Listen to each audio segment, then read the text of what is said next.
আশরাফ আলী থানভী রাহমাতুল্লাহি আলাইহি অনেক বড় একজন বুজুর্গ আলেম ছিলেন। এই আশরাফ আলী থানভী রাহমাতুল্লাহি আলাইহি আল ইবকা নামক কিতাবের মধ্যে লেখেন, একজন আল্লাহর বান্দা ছিল যিনি অত্যন্ত আল্লাহর উপর তাওয়াক্কুল করে চলতো। যখনই ঘর থেকে বের হইতেন, বিসমিল্লাহি তাওয়াক্কালতু আলাল্লাহ লা হাওলা ওয়ালা কুওয়াতা ইল্লা বিল্লাহ, এই আল্লাহর উপর ভরসা করে তিনি ঘর থেকে বের হইতেন। যতবারই বের হইতেন এই দোয়াটা পড়েই তিনি ঘর থেকে বের হইতেন। এতটা আল্লাহর উপর তাওয়াক্কুল করতেন, ভরসা করতেন। আশরাফ আলী থানভী রাহমাতুল্লাহি আলাইহি লেখেন, ওই আল্লাহর বান্দা একদিন ঘর থেকে বের হইছে, পানিপথ জাহাজ দিয়ে পাড়ি দিচ্ছে। বিশাল সেই সমুদ্রের ভিতরে জাহাজটা ডুবে সকল মানুষই মারা গেছে। ওই যে যেই বান্দাটা আল্লাহর উপর তাওয়াক্কুল করে বের হয়েছে, ওই আল্লাহর বান্দা মৃত্যু শয্যায় সাঁতার কাটতেছে। আর এমন সময় নজর কইরা দেখে সমুদ্রের ভিতর থেকে বিশাল বড় একটা মাছ হা করে তার দিক আগায় আসতেছে। ভয় আসাটাই স্বাভাবিক, কি বলেন? ডাক দিয়া বলতেছে, আল্লাহ তুমি বুঝি এই মাছের খোরাক বানাইছো আমাকে। এমন সময় এই মাছের জবান আল্লাহ পাক খুলে দিয়েছেন। মাছ ডাক দিয়া বলতেছে, আল্লাহর বান্দা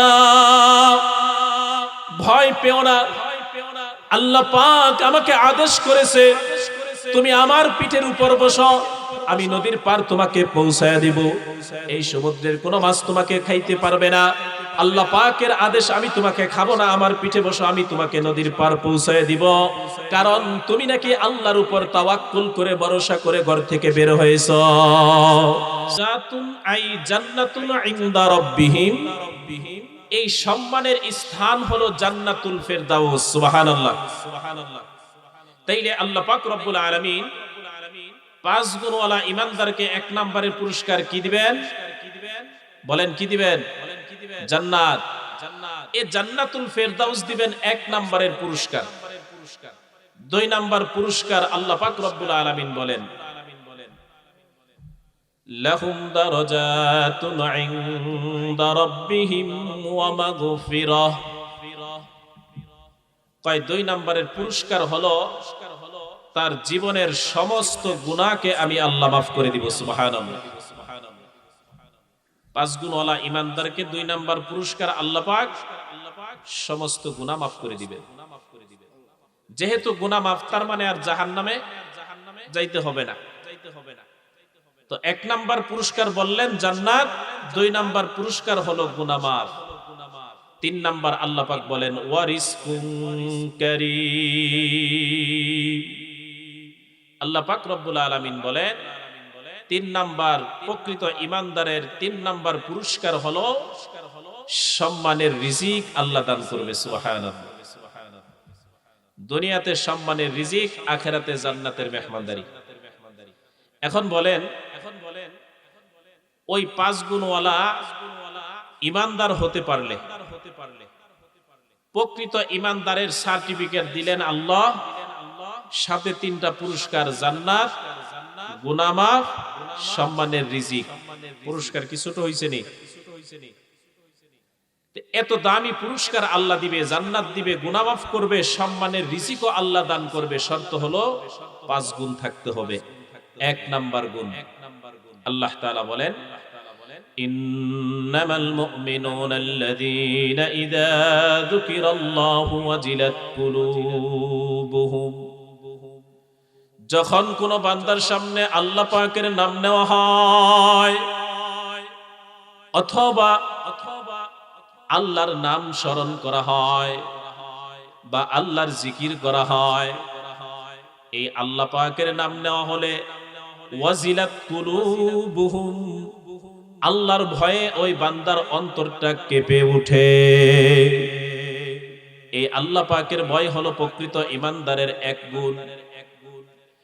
আল্লাহ পাক রব্বুল আলামিন বললেন ওয়াজিলাত কুলুবুহুম, অন্তরের মধ্যে আল্লাহর ভয় থাকা। এই আল্লাহ পাকের ভয় যার অন্তরে যত বেশি, তার ঈমানও তত বেশি। আল্লাহ পাক রব্বুল আলামিন এই আল্লাহকে ভয় করা 1 নম্বরের গুণ কেন বললেন? এই গুণটা যদি কেউ অর্জন করতে পারে তার দ্বারা কখনোই গুনাহ হয় না।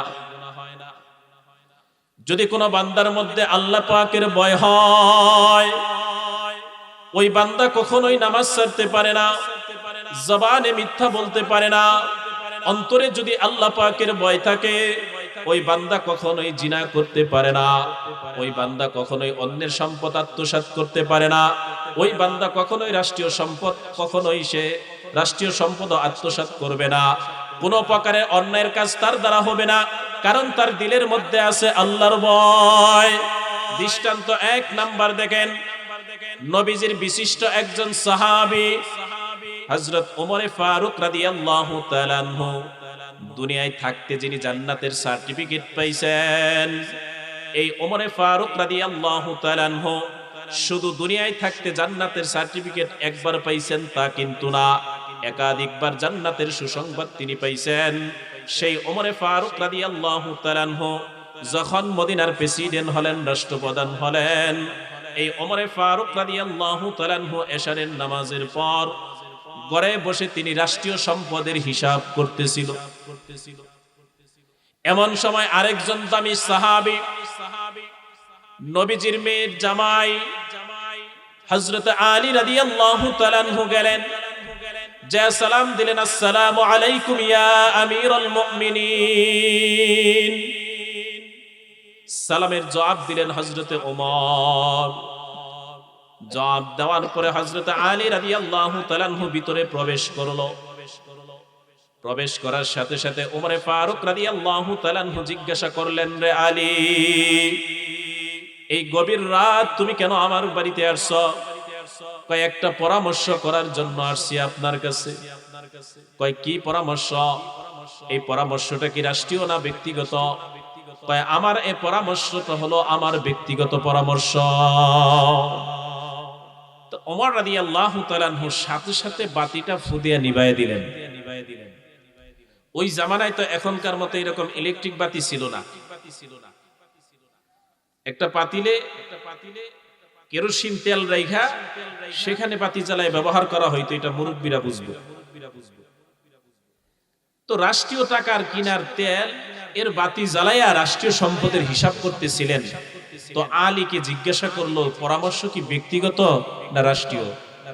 কারণ উনি তো রাষ্ট্রপ্রধান। তো বলছে যে আমি আমার ব্যক্তিগত পরামর্শের জন্য আসছি। আমরাই বাতিটা নিভায়া দিলেন।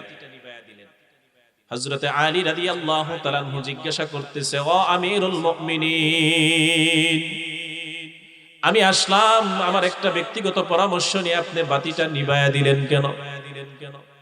এরপর আবার বাতি জ্বালাইলেন। বাতি জ্বালানোর বলতেছে, আলী, আমি তো তোমাকে জিজ্ঞাসা করলাম, তুমি বললা তোমার পরামর্শ ব্যক্তিগত। তুমি জানো না রে আলী, আমি যে রাষ্ট্রীয় সম্পদের হিসাব করতেছিলাম, এই হিসাব করতেছিলাম আমি রাষ্ট্রীয় সম্পদের হিসাব। এই জন্য আমি যে বাতি জ্বালাইতেছি, এই তেলটাও ছিল রাষ্ট্রীয় সম্পদের কিনা তেল। এই রাষ্ট্রীয় টাকার কিনা তেলের বাতি জ্বালায় আমি রাষ্ট্রীয় হিসাব করতেছি। এখন তো তুমি আসছো ব্যক্তিগত পরামর্শ করার জন্য, তাহলে তুমি আমার মেহমান ও ব্যক্তিগত মেহমান।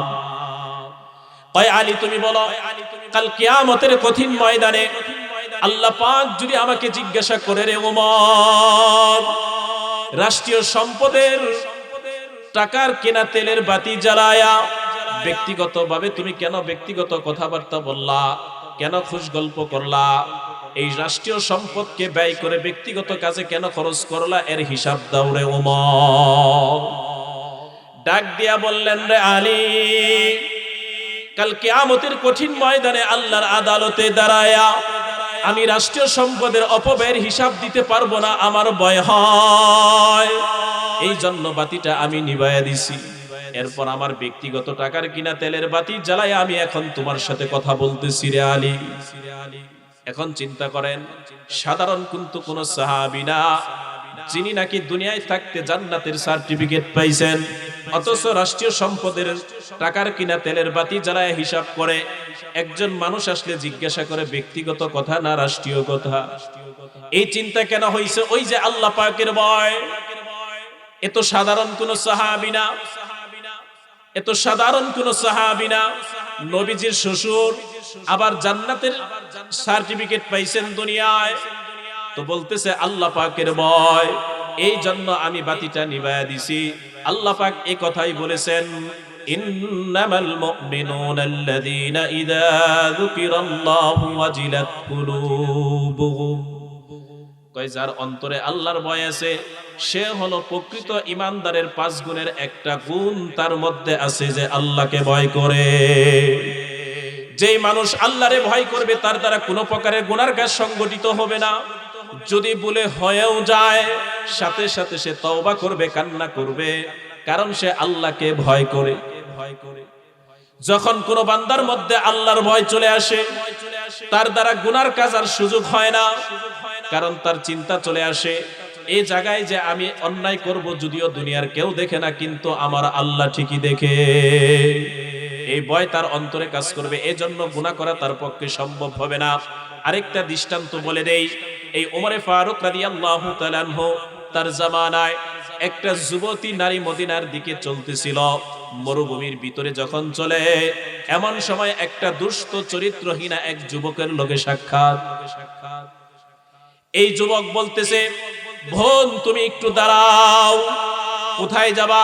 কয় মদিনায়। কয় তাহলে দাঁড়াও, আমার একটা কথা আছে। কয় কি কথা? কয় আমার একটা অভ্যাস, এই মরুভূমিতে যদি একাকিত্ব পূর্ণ সুদর্শন নারীকে, যুবতীকে পাই, তার সাথে আমার যৌবনের চাহিদা মিটাই, এরপর তারে সারি। যখন এই কথা বলছে, এই নারীটা ছিল আল্লাহওয়ালা, আবেদা, অন্যায় করতো না, আল্লাহকে ভয় করত। মেয়েটা অনেক বুঝানো বুঝাইলো ওই যুবকটাকে। সে ডাক দিয়া বলল, হে যুবক ভাই, তোমার দিলে বুঝি আল্লাহর ভয় নাই?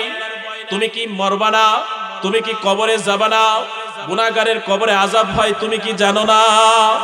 ওই যুবক কয়, যাই কিছু বলো না কেন, আমি এই মরুভূমিতে থাকি শুধু সুদর্শন সুন্দরী যুবতীর আশায়, তাকে পেলে আমার মনের চাহিদা আমি মিটাই। সর্বশেষ এই মেয়েটা বলল, ঠিক আছে, যেহেতু কোনোভাবেই তুমি আমাকে ছাড়বা না, তাইলে আমাকে একটু 2 রাকাত নামাজ পড়ার সুযোগ করে দাও। আমি 2 রাকাত নামাজ পড়ে নেই, এরপর তুমি যে অন্যায় করতে চাও করে নিও। সর্বশেষ পুরুষটাই, এই যুবকটাই রাজি হলো।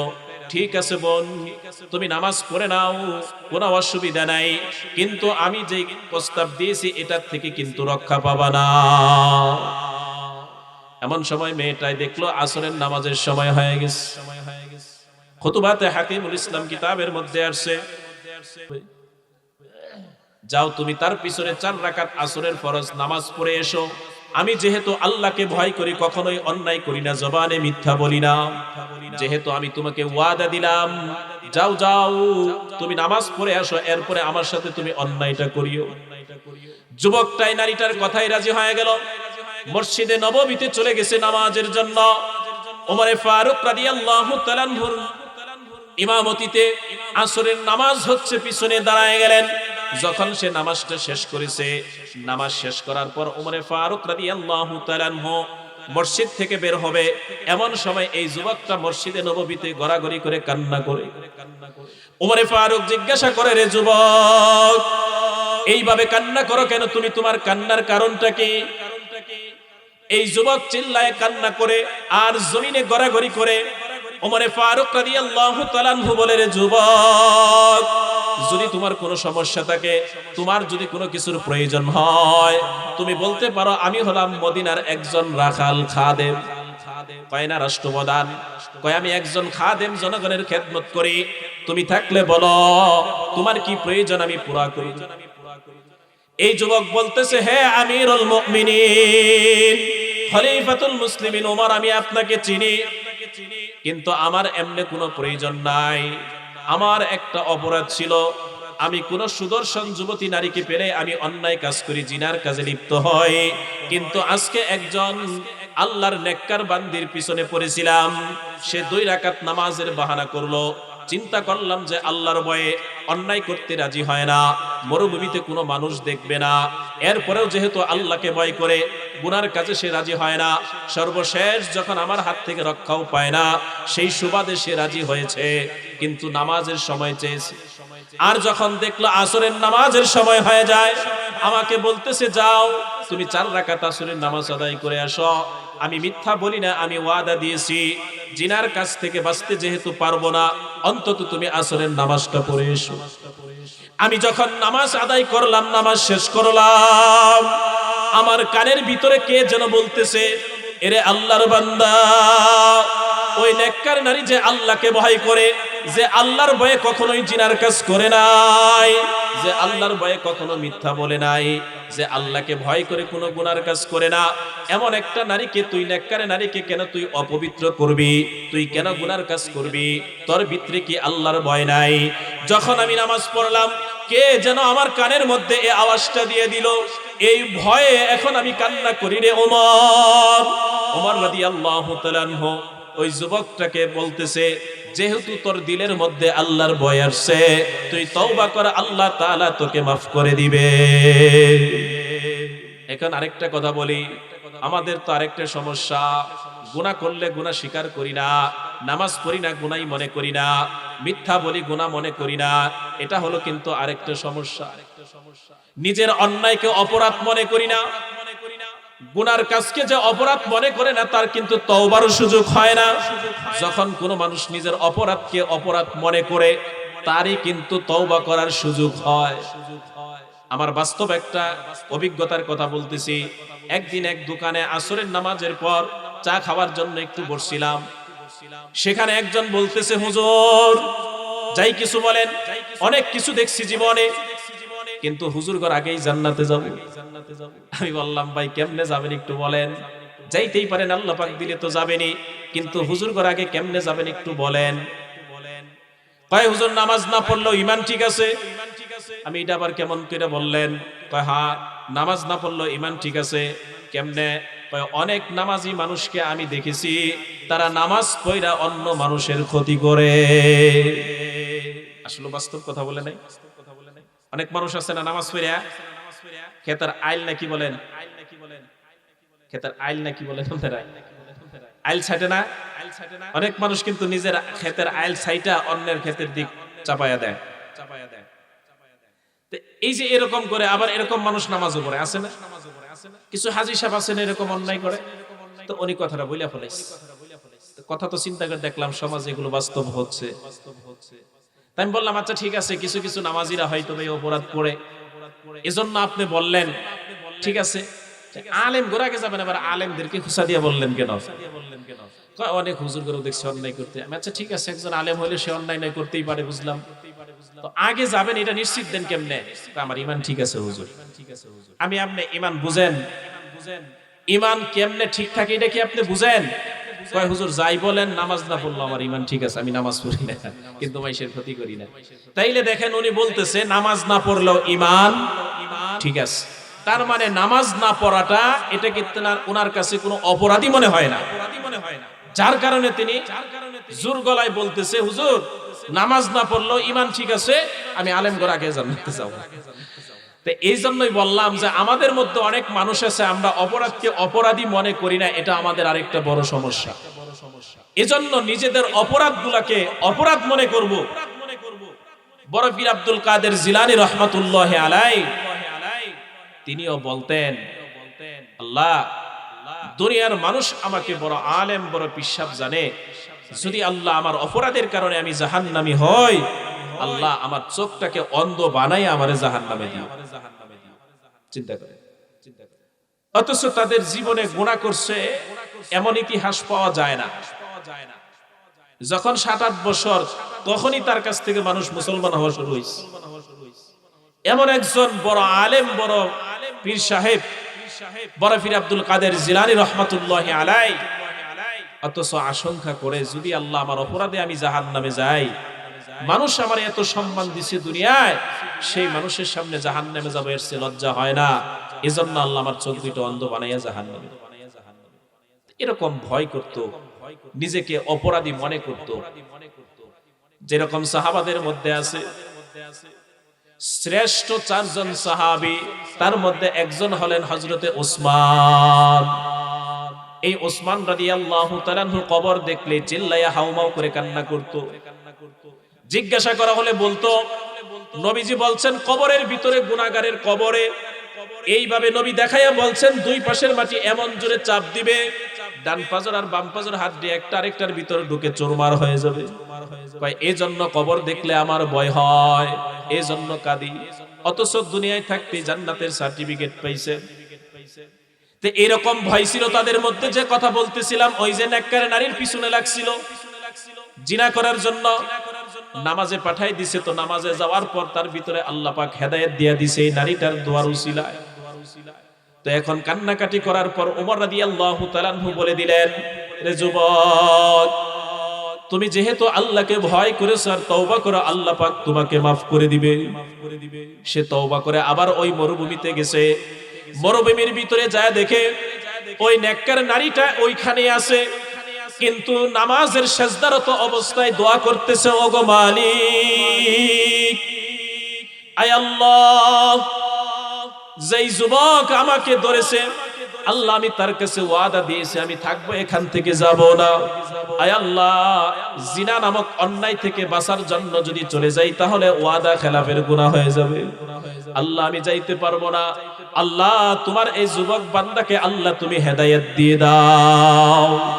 এ বলে বলে কান্না করতেছে। আর যুবক এসে ডাক দিয়ে বলতেছে, বোন মাথা উঠাও, আমি অন্যায় করব না, তুমি আমারে মাফ করিয়া দাও। দেখেন আল্লাহর ভয় কেমন জিনিস। মেয়েটার ভিতরে আল্লাহর ভয় ছিল। আল্লাহ পাক গুনাহ থেকে বাঁচায়া দিছে তার 2 ফোঁটা চোখের পানির কারণে, মুনাজাতের কারণে। আল্লাহর ভয় থাকার কারণে আল্লাহ পাক হেফাজত করেছে। যেই রকম ওমর রাদিয়াল্লাহু তাআলা আনহুর কথা বললাম, আল্লাহর ভয় থাকার কারণে রাষ্ট্রীয় সম্পদের তেলের বাতি জ্বালায়া অপব্যয় করতে সাহস পায় নাই। এজন্য যারা আল্লাহকে ভয় করবে তাদের দ্বারা গুনাহ হবে না, জবানে মিথ্যা আসবে না, অন্যকে ঠকাইতে পারবে না, তাদের দ্বারা গুনার কাজ সংগঠিত হবে না। এই জন্য আল্লাহ পাক বলেন, প্রকৃত ঈমানদারের 1 নাম্বার গুণ হলো ইন্নামাল মুমিনুনা আল্লাযীনা ইযা যুকিরাল্লাহু ওয়াজিলাত কুলুবুহুম। আল্লাহ পাকের ভয় হলো 1 নম্বরের গুণ। যে মানুষের ভিতরে আল্লাহর ভয় যত বেশি আছে, যে মা বোনের মধ্যে আল্লাহর ভয় যত বেশি আছে, ওই মা বোনের মধ্যে ঈমান তত বেশি। যে মুরব্বি বাবাজিদের ভিতরে আল্লাহর ভয় যত বেশি, তার অন্তরের মধ্যে ঈমানও তত বেশি। এই জন্য 1 নম্বর গুণ হলো আল্লাহকে ভয় করা। 2 নম্বর আল্লাহ পাক রব্বুল আলামিন বলেন, وَإِذَا تُلِيَتْ عَلَيْهِمْ آيَاتُهُ زَادَتْهُمْ إِيمَانًا।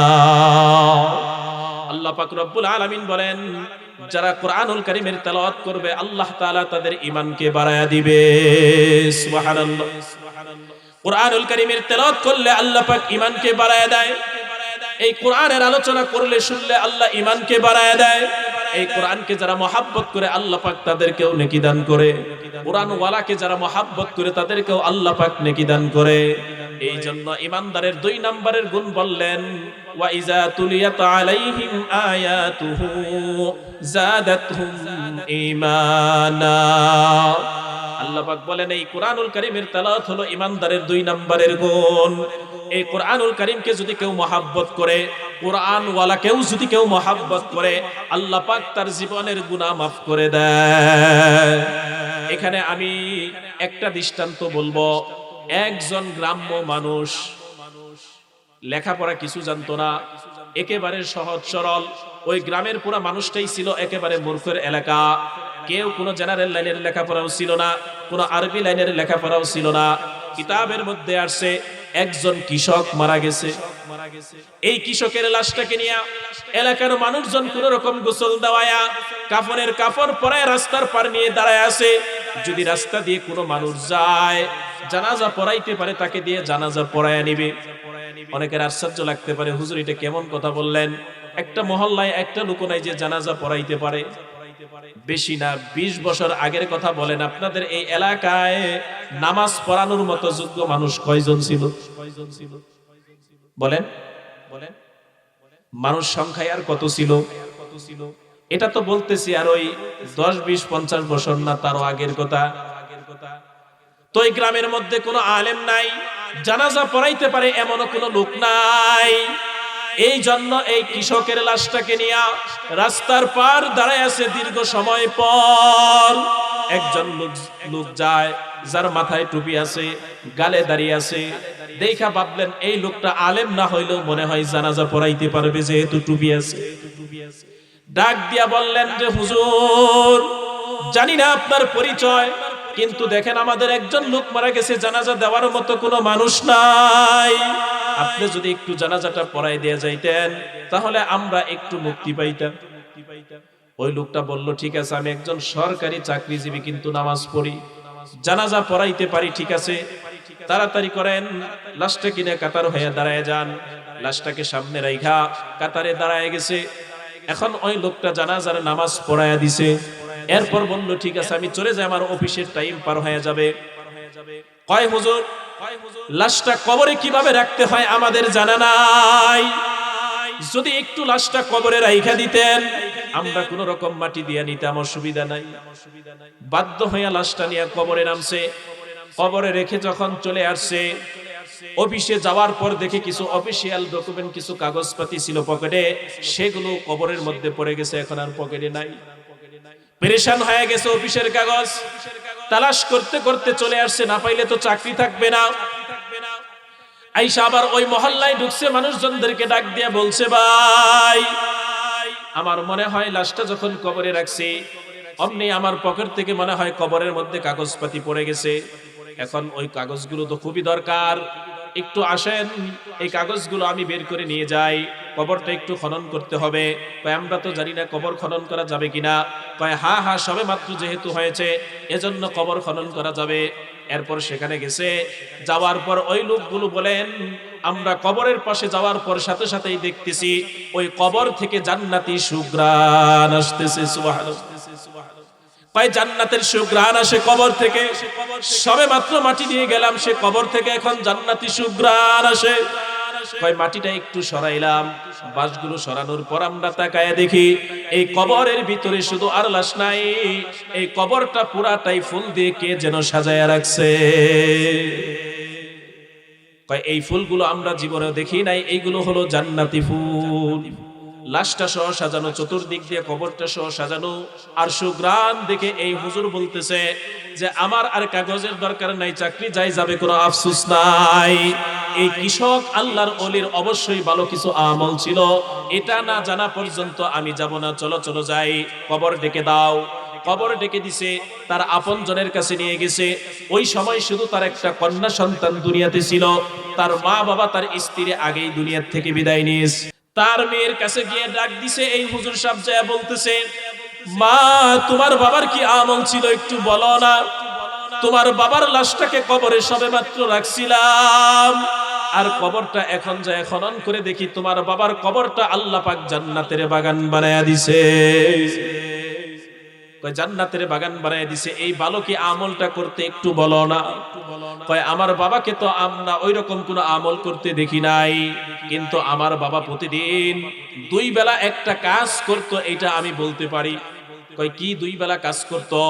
কয় সকাল বেলা যখন নাঙ্গল জোয়াল কাঁধে নিয়া গরু নিয়ে জমিনে হাল চাষ করতে যাইতো, ওই সময় আমাদের বাড়ির সামনে যে পুকুরটা দেখতেছেন, এই পুকুরে হাত মুখ ধুইতো, ওযুও বলতে পারে না। কয় হাত মুখ ধুইতো, এই হাত মুখ ধুইয়া আমাদের ঘরে একটা বই আছে কাপড় দিয়ে পেঁচানো, এই বইটাকে আমার বাবা খুব মহাব্বত করত। এই বইটা খুলে দেখতো, চুমা খাইতো, বুকে জড়াইতো, আর চোখের পানি জড়াইতো, আর বলতো আল্লাহুম্মা শাদ, এটা আমার আল্লাহর মহাসত্য কথা। কয় এই বইটাকে চুমা খাইতো আর মহাব্বত করতো, কান্নাকাটি করতো, বুকে জমাইতো এবং কি চুম্বন করত, আর বইয়ের লাইনে লাইনে আমার বাবা শাহাদাত আঙ্গুলের হাতটা ঘুরাইতো। কয় সকালে করতো, আবার বিকাল বেলা চোখের থেকে আইসা এই কাজটা করতো। কয় মা বইটা একটু আনো না দেখি, এইটা কোন বই। ঘর থেকে বের করে আনছে, কাপড়টা খুইলা দেখে দুনিয়ার সাধারণ কোন বই না, এটা হলো আল্লাহর কুরআন। এরপর বলে দিল, রে মা তোমার বাবার যদিও অন্য কোনো ভালো আমল ছিল না, কিন্তু তোমার বাবা এই কোরআনুল কারীমের তেলাওয়াত জানতো না, কিন্তু তোমার বাবা এই কোরআনের একজন আশিক ছিল, এই কোরআনকে মহব্বত করত, তাই আল্লাহ পাক তোমার বাবাকে মাফ করে জান্নাতি করে দিয়েছে। এজন্য বলছি কোরআনুল কারীমের তেলাওয়াত হলো 2 নাম্বার গুণ প্রকৃত ঈমানদারের। আর এটা কোরআনকে যদি কেউ মহব্বত করে তার বিনিময়ে আল্লাহ পাক জান্নাত দান করে দেয়। কিতাবের মধ্যে আছে বিশ্বরে হাফিজ রহমাতুল্লাহি আলাইহির নাম হয়তোবা শুনেছেন অনেকেই।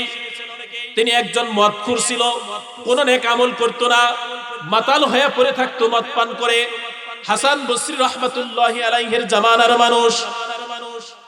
এই বিশ্বরে হাফিজ রহমাতুল্লাহি আলাই মদ পান করার জন্য মদের আড্ডাখানায় যাইতেছিল। এমন সময় দেখেন যে একটা কাগজের টুকরার মধ্যে লেখা বিসমিল্লাহির রহমানির রহিম। এই বিসমিল্লাহ শরীফ লেখা এই কাগজের মধ্যে লেখা, কাগজটা জমিনে পড়ে আছে। তিনি জমিন থেকে উঠায়া পরিষ্কার কইরা ঘরে নিয়ে একটু উঁচা জায়গায় রাখছে, সুগ্রাণ লাগাইছে। এইটুকু আল্লাহর কোরআনের একটা অংশ। এই বিসমিল্লাহির রহমানির রহিমকে মহব্বত করার কারণে, মর্যাদা দেওয়ার কারণে আল্লাহ পাক গুনাহগারের খাতার থেকে নাম কাটায়া ওলিদের খাতায় তার নাম লিখে দিয়েছে। এজন্য কোরআনকে মহব্বত করবেন, কোরআনওয়ালাকে মহব্বত করবেন। 1 মিনিটে ছোট্ট কথা বলে দেই, পুরাটা বলা মাকসাদ না, সময়ও নাই। খুতুবাতে হাকিমুল ইসলামের মধ্যে আছে সুলতান মাহমুদ গজনবী রহমাতুল্লাহি আলাইহি একজন আলেম হয় নাই, কোরআনুল কারীমের হেফজ করতেছিল। এই কোরআনের ছাত্রকে তিনি মহব্বত করছে, ভালোবাসা তাকে তার নিজের সিংহাসনে বসায়া নিজে নিচে দাঁড়ায় কথা বলছে। এত সম্মান দিছে কোরআনের আলেম বলে।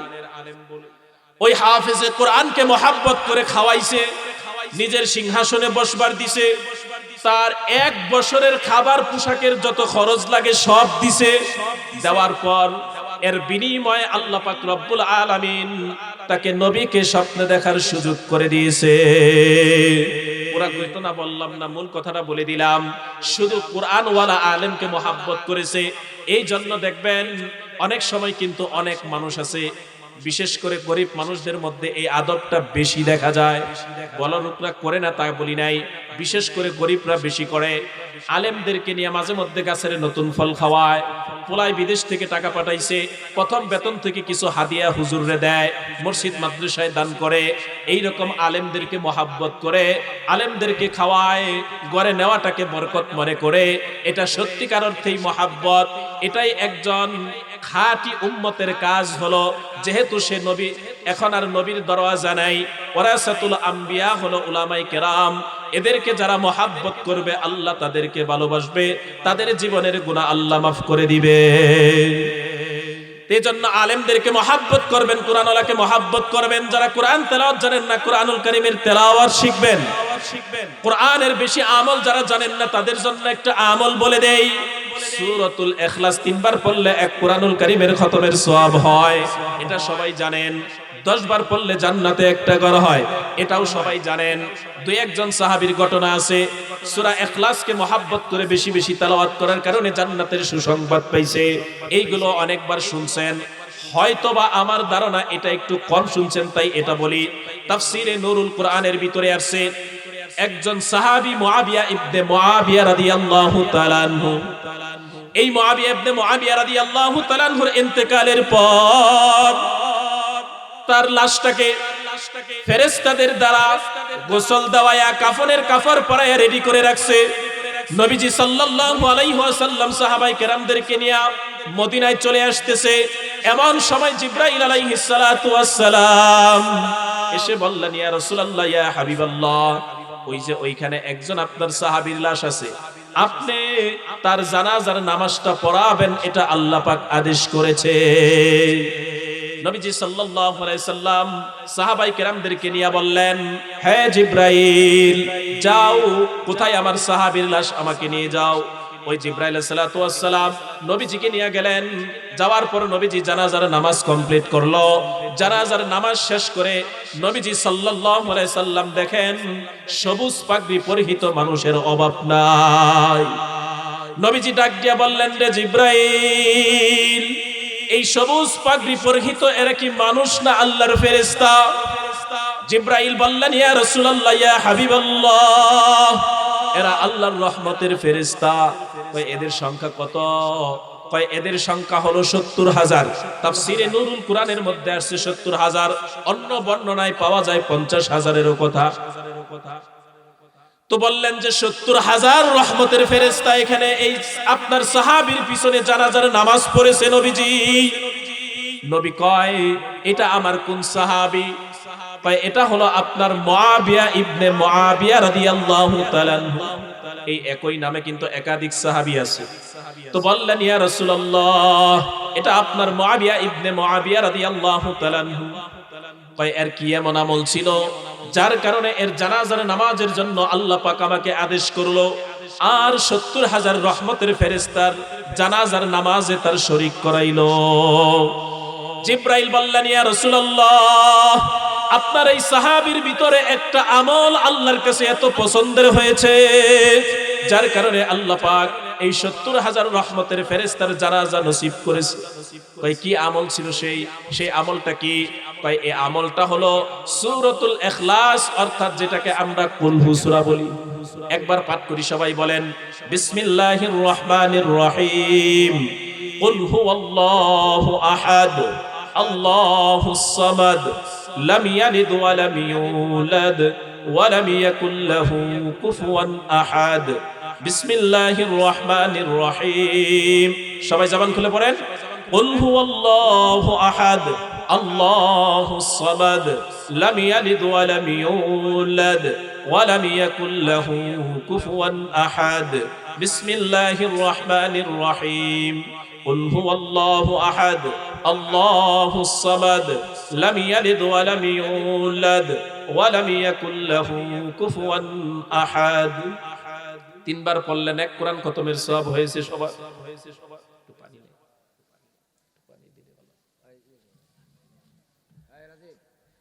এই যে তিনবার পড়াইলাম কেন জানেননি? যাক, ওনার ব্যবস্থা করুন। এই যে বললাম কেন, তিনবার আপনাদেরকেও পাঠ করাইলাম, এক খতম কোরআনের সওয়াব পেয়েছেন, সবাই বলেন আলহামদুলিল্লাহ। তো এই সূরা ইখলাস তিনবার পড়লে এক কোরআনুল কারীমের খতমের সওয়াব হয়। 10 বার পড়লে নবীজি বলেছেন জান্নাতে একটা বালাখানা তৈরি করা হয়। আর বেশি বেশি পড়লে ৫০,০০০ বা ৭০,০০০ রহমতের ফেরেশতা আপনার জানাজার নামাজ আদায় করবে। এই জন্য অন্তত পুরা কোরআন তেলাওয়াত জানেন না, সূরা ইখলাসটা হিসাবের দরকার নাই, বেশি বেশি পড়বে। এই একটা আমলের কথা বললাম বিশেষ করে, এই আমলটা সবাই করবেন তো ইনশাআল্লাহ। আল্লাহ পাক সকলকে আমল করার তৌফিক দান করুক, সকলেই বলি আমিন। তাইলে 1 নাম্বার গুণ কি বলছিলাম, ভুলে গেছেন নাকি? আল্লাহর ভয়। ইন্নামাল মুমিনুনা আল্লাযীনা ইযা যুকিরাল্লাহু ওয়াজিলাত কুলুবুহুম। আল্লাহ বলেন 1 নাম্বার প্রকৃত ঈমানদারের 1 নাম্বার গুণ হলো আল্লাহ পাকের ভয়। 2 নাম্বার, ওয়া ইযা তুলিয়াত আলাইহিম আয়াতুহু যাদাতহুম ঈমানা, কুরআনুল কারীমের তেলাওয়াত করা। 3 নাম্বার আল্লাহ পাক বলেন, ওয়া আলা রাব্বিহিম ইয়াতাওয়াক্কালুন। কয় যারা প্রকৃত ঈমানদার হবে তাদের 3 নাম্বার গুণ হলো সর্ব অবস্থায় আল্লাহর উপর তাওয়াক্কুল করে চলবে, সর্ব অবস্থায় আল্লাহর উপর ভরসা করবে, আল্লাহর উপর তাওয়াক্কুল করে চলবে। বাংলা ভাষা কি? তার মানে আল্লাহর উপর ভরসা করে চলবে। যারা সর্ব অবস্থায় আল্লাহ পাকের উপর ভরসা করে তাদের জন্য একটা সুন্দর ঘটনা শোনায়া দেই। আশরাফ আলী থানভী রাহমাতুল্লাহি আলাইহি অনেক বড় একজন বুজুর্গ আলেম ছিলেন। এই আশরাফ আলী থানভী রাহমাতুল্লাহি আলাইহি আল ইবকা নামক কিতাবের মধ্যে লেখেন, একজন আল্লাহর বান্দা ছিল যিনি অত্যন্ত আল্লাহর উপর তাওয়াক্কুল করে চলতো। যখনই ঘর থেকে বের হইতেন, বিসমিল্লাহি তাওয়াক্কালতু আলাল্লাহ লা হাওলা ওয়ালা কুওয়াতা ইল্লা বিল্লাহ, এই আল্লাহর উপর ভরসা করে তিনি ঘর থেকে বের হইতেন। যতবারই বের হইতেন এই দোয়াটা পড়েই তিনি ঘর থেকে বের হইতেন। এতটা আল্লাহর উপর তাওয়াক্কুল করতেন, ভরসা করতেন। আশরাফ আলী থানভী রাহমাতুল্লাহি আলাইহি লেখেন, ওই আল্লাহর বান্দা একদিন ঘর থেকে বের হইছে, পানি পথ জাহাজ দিয়ে পাড়ি দিচ্ছে। বিশাল সেই সমুদ্রের ভিতরে জাহাজটা ডুবে সকল মানুষই মারা গেছে। ওই যে যেই বান্দাটা আল্লাহর উপর তাওয়াক্কুল করে বের হয়েছে, ওই আল্লাহর বান্দা মৃত্যু শয্যায় সাঁতার কাটতেছে, আর এমন সময় নজর কইরা দেখে সমুদ্রের ভিতর থেকে বিশাল বড় একটা মাছ হা করে তার দিক আগায় আসতেছে। ভয় আসাটাই স্বাভাবিক, কি বলেন? ডাক দিয়া বলতেছে, আল্লাহ তুমি বুঝি এই মাছের খোরাক বানাইছো আমাকে। এমন সময় এই মাছের জবান আল্লাহ পাক খুলে দিয়েছেন। মাছ ডাক দিয়া বলতেছে, আল্লাহর বান্দা ভয় পেও না, আল্লাহ পাক আমাকে আদেশ করেছে তুমি আমার পিঠের উপর বসো, আমি নদীর পার তোমাকে পৌঁছায়া দিব। এই সমুদ্রের কোনো মাছ তোমাকে খাইতে পারবে না। আল্লাহ পাকের আদেশ, আমি তোমাকে খাবো না, আমার পিঠে বসো, আমি তোমাকে নদীর পার পৌঁছায় দিব। কারণ তুমি নাকি আল্লাহর উপর তাওয়াক্কুল করে ভরসা করে ঘর থেকে বের হয়েছো। সুবহানাল্লাহ। এজন্য আল্লাহর উপর ভরসা করে বের হওয়া। আল ইবকা নামক কিতাবের মধ্যে আসছে, আশরাফ আলী থানভী রাহমাতুল্লাহি আলাইহি লেখেন যে এই আল্লাহর বান্দাকে মাছ যখন নদীর কাছাকাছি নিয়ে গেছে, তো দেখে ওই পারে একটা বিশাল বড় বাঘ দাঁড়ায় রয়েছে। ভয় বাড়ছে না কমছে? ভয় আরো বেড়ে গেছে। যখন গেছে তো এই পার না আয়েশা ওই পার নিয়ে গেছে, তোমার সামনে জঙ্গল, এই বিশাল জঙ্গলের ভিতর থেকে এই বাঘটা এসে দাঁড়ায় আছে। তো বাঘ দেখে এই আল্লাহর বান্দা ডাক দেয়া কয়, ও মালিক তোমার কুদরত বুঝতে পারি না, ভাবছিলাম মাছের খোরাক আল্লাহ তুমি আমাকে বানাইছো, এখন দেখলাম মনে হয় এই বাঘের খোরাকই তুমি আল্লাহ আমার দেহটাকে বানাইছো। বাঘের জবান আল্লাহ পাক খুলে দিয়েছে। অনেকের কাছে আশ্চর্য লাগতে পারে, হুজুর কি বলেন, মাছ কথা বলে বাঘ কথা বলে? হাদিসের মধ্যে আছে, কোরআনের মধ্যেও আছে, সূরা ইউসুফের ভিতরে আছে। ইয়াকুব আলাইহিস সালাতু ওয়াস সালামের ছেলেরা যখন পয়গম্বর ইউসুফ আলাইহিস সালাতু ওয়াস সালাম কে কূপের ভিতরে ফেলায়া একটা বাঘের রক্ত জামাতে লাগাই নিয়ে বলছিল বাঘে খাইছে, তখন ইয়াকুব আলাইহিস সালাতু ওয়াস সালাম বিশ্বাস করে নাই, এজন্য তারা জঙ্গল থেকে একটা বাঘ ধরে নিয়ে গেছে। তাফসিরে মাযহারের ভিতরে আসছে, ওই বাঘের মাথায় ইয়াকুব আলাইহিস সালাম হাত দিয়া বলতেছে, রে বাঘ কি অপরাধ করলাম, আমার সন্তানকে কেন খাইছো? আল্লাহ পাক বাঘের জবান খুলে দিয়েছে। বাঘ ডাল দিয়া বলতেছে, ওগো আল্লাহর পয়গম্বর, আমি আপনার ছেলে ইউসুফকে খাবো তো দূরের কথা, আমি আপনার ছেলে ইউসুফকে তো চিনি না। আমি এই জঙ্গলে আজকে আসছি, আপনার সন্তানেরা আমাকে ধরে নিয়ে আসছে, নবীর জন্য উট কথা বলেছে, এরকম অনেক ইতিহাস হাদিসের মধ্যে আছে, তাই একটু দৃষ্টান্ত স্বরূপ বললাম, ওইটা আমার আলোচনা না। তো এই বাঘেও বলতেছে, আল্লাহর বান্দা ভয় পেও না, আল্লাহ পাক আমাকে আদেশ করেছে জঙ্গলের কোনো প্রাণী তোমাকে খাবে না, আমি বাঘও তোমাকে কোনো আক্রমণ করব না। এই জঙ্গলের পথটা যেন নিরাপদে তুমি পাড়ি দিতে পারো, এই জন্য আল্লাহ পাক আমাকে আদেশ করেছে তুমি আমার পিঠে বসো, আমি জঙ্গলের ওই পার নিয়ে তোমাকে রাস্তায় পৌঁছে দিয়ে আসব। কারণ তুমি ঘর থেকে যখনই বের হয়েছ আল্লাহর উপর তাওয়াক্কুল করেই তুমি বের হয়েছ, এই জন্য আল্লাহ তাআলা তোমাকে এইভাবে হেফাজত করলেন। এজন্য আল্লাহ তাআলা কি বললেন, যেমন এই বান্দা আল্লাহর উপর তাওয়াক্কুল করে ভরসা করে চলেছে, আল্লাহ পাক এমন কঠিন মুসিবত থেকে আল্লাহ বাঁচিয়েছে। তো আল্লাহ তাআলা এজন্য বলেন, প্রকৃত ঈমানদারের ৩ নাম্বার গুণ হলো ওয়া আলা রাব্বিহিম ইয়াতাওয়াক্কালুন। যিনি প্রকৃত ঈমানদার হবে আল্লাহর উপর তাওয়াক্কুল করে ভরসা করে চলবে। এজন্য সর্ব অবস্থায় ভরসা করব কার? আল্লাহ। তাহলে ৩ নাম্বার গুণ গেল। ৪ নাম্বার আল্লাহ পাক রব্বুল আলামিন বলেন, আল্লাযীনা ইউকিমুনাস সালাতা। যিনি প্রকৃত ঈমানদার হবে তার ৪ নাম্বার গুণ হলো সে ৫ ওয়াক্ত নামাজ কায়েম করবে। নামাজের অনেক রকমের ফজিলত অনেক সময় শুনেছেন, আজকে তাফসীর থেকে একটা নামাজের ফজিলত শোনায়া যায়। নামাজ নিয়ে আর অন্য কোনো কথা বলবো না, সাধারণত নামাজের অনেক আলোচনায় হয়, শুধু বাকি হলো আমল করা। নামাজের একটা ফজিলত শোনাই, তাফসীরের কিতাবের ভিতরে আসছে, নবীজি সাল্লাল্লাহু আলাইহি সাল্লাম বলেন, আমার যেই উম্মত 5 ওয়াক্ত নামাজ পড়বে তার জন্য নবীজি 3টা সুসংবাদ বলেছেন এই হাদিসের ভিতরে। নবীজি বলেন, এশারের 4 রাকাত ফরজ নামাজ যেই উম্মত আমার আদায় করবে আর মাগরিবের 3 রাকাত ফরজ নামাজ আদায় করবে। এশা আর মাগরিবের 2 ওয়াক্তে ফরজ হলো 7 রাকাত নামাজ। তাই এই 7 রাকাত নামাজ যে আদায় করবে, আল্লাহ পাকের 7 তবক আসমান আর জমিন, সূরা ফাতিহার আয়াত 7টা, আরো অনেক কথা আছে, ওই দিকে গেলাম না। জাহান্নামও আল্লাহ পাক বানাইছেন 7টা। এই 7টা জাহান্নামের দরজা ওই বান্দার জন্য আল্লাহ পাক হারাম করে দিবে।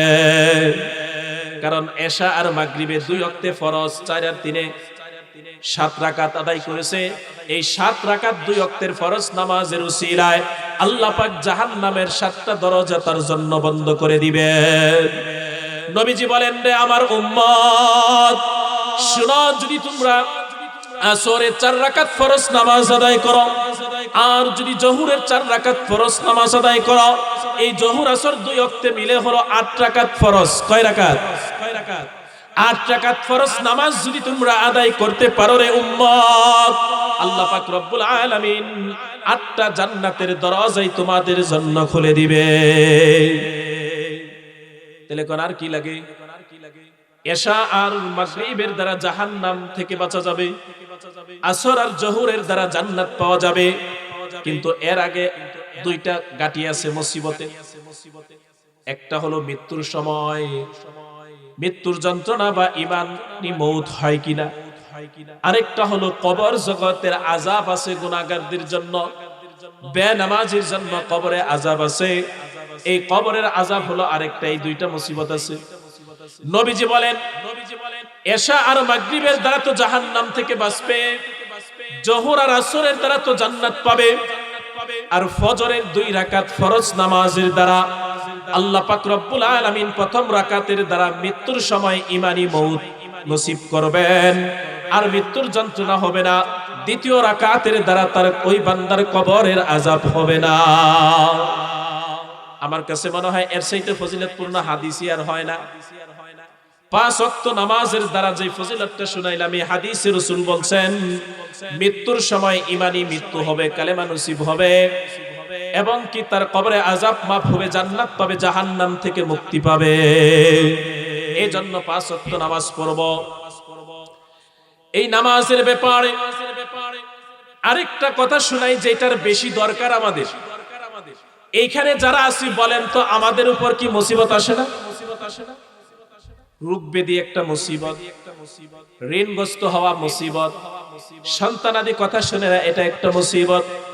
কামাই রুজি নাই, কামাই রুজি থাকলেও বরকত নাই, এটা আরেকটা মুসিবত। এরকম যত মুসিবত আছে, সকল প্রকারের মুসিবত থেকে আল্লাহ পাক হেফাজত করেন এই নামাজের দ্বারা। সুবহানাল্লাহ বলেন।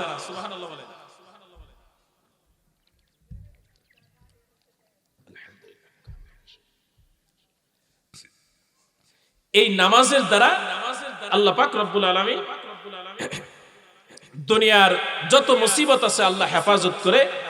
এর দৃষ্টান্ত একটা বুজুর্গের কথা শুনাই। জয়নাল আবেদিন রাহমাতুল্লাহি আলাইহি, এই বুজুর্গ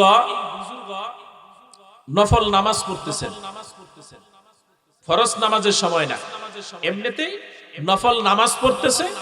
তো এমন সময় ওই বুজুর্গের ঘরের পাশে আরো মহল্লায় কিছু ঘর আছে, এই ঘরগুলোতে আগুন লেগে গেছে। যার কারণে এলাকার মানুষজন চিন্তা করলো যে আমাদের ঘরে তো আগুন লাগছেই, তো লেগে যাক, শেষ হয়ে যাক, কিন্তু অন্তত একজন আল্লাহর ওলি, একজন বুজুর্গ যে থাকে, জয়নাল আবেদিন রাহমাতুল্লাহি আলাইহি, অন্তত জানি এই আল্লাহর ওলির ঘরটা হেফাজত হয়। তো এজন্য দৌড়ায় গেছে সবাই ওই ঘরের কাছে। যা দেখে আল্লাহর ওলি নামাজের মধ্যে আছে, নফল নামাজে। জয়নাল আবেদিন রাহমাতুল্লাহি আলাইহিকে এলাকার মানুষজন ডাক দিয়ে বলতেছে, ওগো আল্লাহর ওলি, নফল নামাজ তো সারা যায় বিপদে পড়লে, এলাকার চতুর্দিকে কিন্তু ঘরে আগুন লেগে গেছে, আপনার ঘরের কাছাকাছি আগুন চলে আসছে। আল্লাহর ওলি, আপনি ঘর থেকে বের হন, আমরা সবাই মিলে একটু আপনার ঘরের আশপাশের আগুনটা চেষ্টা করি যেন আপনার ঘরে আগুন না লাগে। আল্লাহর ওলিকে ডাকে কিন্তু আল্লাহর ওলি বের হয় না, নামাজ ছাড়ে না। নামাজ পড়তেছে, জানালা দিয়ে দেখা যায় যে ভিতরে তিনি দাঁড়ায় দাঁড়ায় নামাজ আদায় করে। এলাকার মানুষজন চিল্লায় চিল্লায় ডাকে, ওগো আল্লাহর ওলি বের হন, আপনার ঘরের কাছাকাছি কিন্তু আগুন চলে আসছে। কিন্তু আল্লাহর ওলি ঘরের দরজাও খুলে না, বের হয় না, নামাজও ছাড়ে না। এলাকার মানুষজন দেখলো এ আল্লাহর ওলি তো নামাজ ছাড়বে না, তাহলে অন্তত এখানে দেরি করে আর কোনো লাভ নাই, আমাদের ঘরটাকে আমরা রক্ষা করি। জন্য আবার সবাই চলে গেছে। যখন কিছুক্ষণ পর আগুন নিভে গেছে, এলাকার মানুষজন কয় যা দেখি না আল্লাহর ওলির ঘরের কি অবস্থা। দেখার জন্য আবার মানুষজন গুলো আসছে। আসার পর দেখে যে এই আল্লাহর ওলির ঘরের কাছাকাছি আগুন এসে আগুন অটোমেটিক নিভে গেছে। আল্লাহর ওলির ঘরের ভিতরে কোনো আগুন লাগে নাই, কিন্তু আল্লাহর ওলি এখনো নামাজ পড়তেছে। এরপর তারা দাঁড়াইলো। আল্লাহর ওলির নামাজ যখন শেষ হয়েছে, ডাক দিছে, ওগো আল্লাহর ওলি বের হন, আপনাকে যে আমরা ডাকলাম, চিল্লায় চিল্লায় ডাকলাম, আপনি বুঝি শুনেন নাই? কয় শুনেছি, তোমরা ডেকেছ, আগুন লেগেছে এ কথাও বলেছে, তাও শুনেছি, কিন্তু নামাজ ছাড়ি নাই। কয় নফল নামাজই তো ছাড়লেন না কেন? কয় নামাজের মধ্যে এত আমি মজা পাই, নামাজের মধ্যে এত স্বাদ আর মজা আমি পাই, ভাবলাম আমার জীবন চলে যাইতে পারে, কিন্তু এই মজার নামাজ আর সেজদা আমি ছাড়ব না। আমি আল্লাহর ইবাদত করব, যদি আল্লাহ হেফাজত করে তো করবে, না হয় আমাকে নিয়ে যাবে, অসুবিধা নাই। এই জন্য আমি ইবাদতের মজা পেয়েছি, নামাজের মজা, এই জন্য আমি নামাজ ছাড়ি নাই। এলাকার মানুষজন কয় এজন্যই তো আল্লাহ পাক এলাকার সকল ঘর বাড়ি পড়েছে, কিন্তু নামাজের কারণে আল্লাহ আপনার ঘরকে হেফাজত করেছে। এরকম অনেক দৃষ্টান্ত আছে। নামাজের কারণে আল্লাহ তাআলা বিভিন্ন মুসিবত থেকে বিভিন্ন জনকে বিভিন্ন ভাবে হেফাজত করেছে। এই জন্য সুন্দর করে 5 ওয়াক্ত নামাজ সঠিকভাবে আদায় করা। আরেকটা নামাজের কথা শোনাই, যদিও নামাজের আলোচনা অনেক হয়, কিন্তু এরপরেও নামাজের অবহেলাও আমাদের ভিতরে আবার বেশি। এজন্যই বলি বেশিরভাগ মানুষই কিন্তু আমরা বেনামাজি, 5 ওয়াক্ত নামাজ পড়ি না। হাদিস শরীফের মধ্যে আছে, নবীজি সাল্লাল্লাহু আলাইহি ওয়াসাল্লামের কাছে ফজরের নামাজের পর একজন সাহাবী এসে বললেন, ইয়া রাসূলুল্লাহ, আমি আজকে একটা স্বপ্ন দেখলাম, কিন্তু স্বপ্নটা তো আমার বুঝে আসলো না। কয় কি স্বপ্ন দেখেছো তুমি? কয় আমি স্বপ্ন দেখলাম দুইজন বেদুইন একই সাথে একই দিন আপনার কাছে এসে আপনার হাতে হাত রেখে কালেমা পড়ে মুসলমান হয়। এই দুইজন, একজন যুদ্ধের ময়দানে যুদ্ধ করতে করতে শহীদ হয়ে যায়, অপর দ্বিতীয় জন 1 বছর আরো পরে স্বাভাবিক মৃত্যুবরণ করেছে। নবী কয় হা হা ঠিক আছে তো। কয় ওই দুইজনকে নিয়ে আমি স্বপ্ন দেখলাম, ওই দুইজন সাহাবী আর আমি জান্নাতের গেটে নবী দাঁড়িয়ে আছি, স্বপ্ন দেখলাম। আর বেশিক্ষণ সময় অপেক্ষা করার পর দেখলাম একজন জান্নাতি ফেরেশতা এসে ডাক দিয়া ওই স্বাভাবিক যে মৃত্যুবরণ করেছে, কথাটা মনোযোগ দিয়ে শুনেন নইলে বুঝবেন না। একই দিনে একই সাথে কালেমা পড়ে মুসলমান হয়েছে, কিন্তু একজন শহীদ হয়েছে, আরেকজন 1 বছর আরো বেশি হায়াত পাইল, ইমানি হায়াত, তারপর স্বাভাবিক মৃত্যুবরণ করেছে। ইয়া রাসূলুল্লাহ, ইয়া হাবিবাল্লাহ, যেই সাহাবী আপনার 1 বছর আরো বেশি হায়াত পাইল, স্বাভাবিক মৃত্যুবরণ করলো, ওই সাহাবীকে জান্নাতের ফেরেশতা প্রহরী এসে বলতেছে, এ ভাই, আল্লাহ পাক তোমাকে জান্নাতের নিমন্ত্রণ করেছে, আসো। তার হাত ধরে জান্নাতে নিয়ে গেল, জান্নাতের গেটটা বন্ধ হয়ে গেল। ওই শহীদ ভাই আর আমি দাঁড়ায় রইলাম। দীর্ঘক্ষণ পর আবার দেখলাম জান্নাতের গেটটা খুলে গেল। জান্নাতের গেট খুলে যাওয়ার পর আবার ওই জান্নাতের ফেরেশতাটা আবার এসে বলতেছে, ও শহীদ ভাই, আল্লাহ পাক তোমাকেও জান্নাতের নিমন্ত্রণ করেছে, আসো আসো।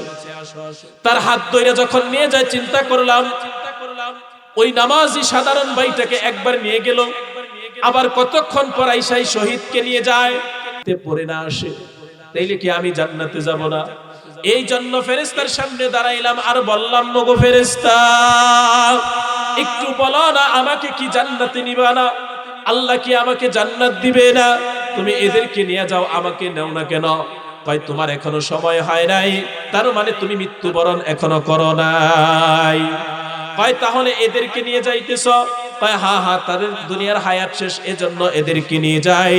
কয় নবীজি তাকে নিয়ে জান্নাতে গেল, জান্নাতের গেট লেগে গেল, আমারও ঘুম ভেঙে গেল। কিন্তু নবীজি আমার বুঝে আসে নাই স্বপ্নটা। নবীজি বললেন ঠিকই তো আছে রে সাহাবী, কি না বুঝার কারণ এখানে? কয় শহীদ তো আগে জান্নাতে যাবে বিনা হিসাবে, আপনিই তো হাদিসের মধ্যে বলেছেন। কিন্তু এই শহীদকে পড়ে নিল কেন? আর সাধারণ মানুষ যে মৃত্যুবরণ করছে, শহীদ হয় নাই, এই শহীদের আগে তাকে কেন নিল জান্নাতে? এর কারণটা কি নবীজি? নবী কয় রে সাহাবী, তুমি বুঝতে পারো নাই না? কয় তুমি বলো, দুইজন ঈমান এনেছে তো একই সময়, একই সাথে, একই দিনে? কয় হ্যাঁ হ্যাঁ। কয় যিনি শহীদ হয়েছে ইনি আগে হয় নাই? কয় হ্যাঁ আগে শহীদ হয়েছে। কয় যিনি স্বাভাবিক মৃত্যুবরণ করেছে তিনি তো আরো একটা বছর হায়াত বেশি পেয়েছে। কয় হ্যাঁ নবীজি, 1 বছর হায়াত আরো বেশি পেয়েছে। কয় এই যে একটা বছর হায়াত সময় যে বেশি পাইল, শহীদের চাইতে 1 বছর বেশি হায়াত পাওয়ার কারণে ওই সাহাবী আমার কি দৈনিক 5 ওয়াক্ত নামাজ বেশি পড়ে নাই 1 বছর পর্যন্ত? কয় নবীজি পড়েছে। কয় প্রত্যেক রাকাতে বুঝি 2টা করে সাজদা বেশি দেয় নাই? কয় হ্যাঁ হ্যাঁ দিয়েছে। কয় প্রতি সপ্তাহে শুক্রবারের একটা বছর পর্যন্ত, প্রতি সপ্তাহে শুক্রবারের একটা করে জুমার নামাজ 1 বছর পর্যন্ত ওই শহীদের চাইতে বেশি তার আমলনামায় আছে কি নাই? কয় হ্যাঁ, জুমার নামাজও তার 1 বছর পর্যন্ত বেশি আছে। কয় তাহলে বলো, এই সাধারণ মৃত্যুবরণকারীর ওই সাহাবীর আমলনামায় বছরের শবে বরাতের রজনীর নামাজের আমলটুকু কি তার আমলনামায় নাই? কয় হ্যাঁ হ্যাঁ, শহীদের চাইতে বেশি আছে। কয় তাহলে বলো, ওই শহীদের চাইতে কি একটা রমজানের ইবাদত, রমজানের তারাবির নামাজ কি তার আমলনামায় বেশি আসে না নাই? কয় হ্যাঁ হ্যাঁ, শহীদের চাইতে বেশি আছে। কয় তাহলে রে সাহাবী বলো বলো, ওই শহীদের চাইতে এই সাধারণ মৃত্যুবরণকারী এই সাহাবীর আমলনামায় বছরের 2 ঈদের 2টা নামাজের আমল কি তার আমলনামায় বেশি নাই? কয় হ্যাঁ নবীজি, নামাজের আমল আছে।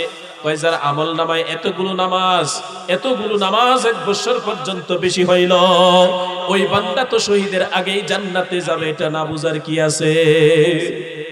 তাহলে দেখেন, নামাজের কারণে শহীদের আগে জান্নাতে গেছে। এজন্য নামাজের গুরুত্ব দেওয়া।